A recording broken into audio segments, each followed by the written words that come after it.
Barbie Fortesa update. Na sinupresa si Barbie diyan sa taping ng Pulang Araw.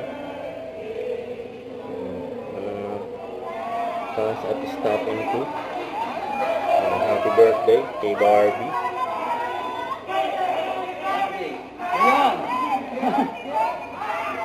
Sobrang saya ni Barbie, oh.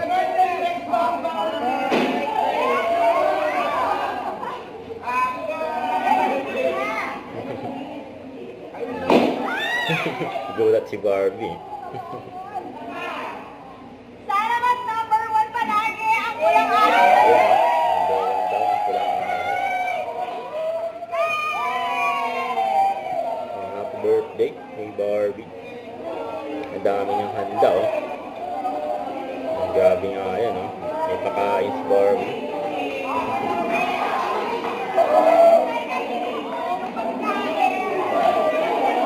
May flowers to.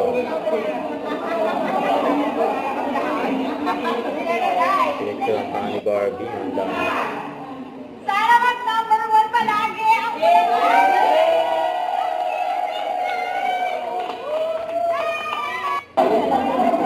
Happy birthday!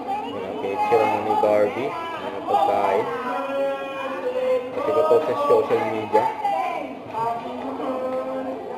Kaya tayo interview ni Barbie. Talagang nakakawala po ng pagod at hirap at talagang buong team po talaga ng Pulang Araw. Lahat po ito ay talagang team effort at paghihirap po talaga ng bawat isa sa amin. Kaya maraming salamat po. Sobrang bilib ako sa ating mga bata, lalong-lalo na sa batang Adelina, si Cassie. Bilib na bilib ako dyan sa batang yan.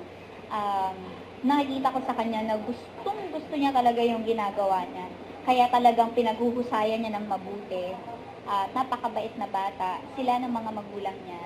Napakabait at nakikita ko na malayo pa ang mararating ng batang iyon. Kasi nga 27 na, di ba? We're not getting any younger. Gusto lang namin ipakita yung sophistication ng vaudeville. Gusto namin ipakita ang parang ang womanhood. We want to highlight that in the presence of vaudeville. Wala naman kaming intensyon na talagang papunta na tayo ng sexy. Kalabisan na kung hihiling pa ako.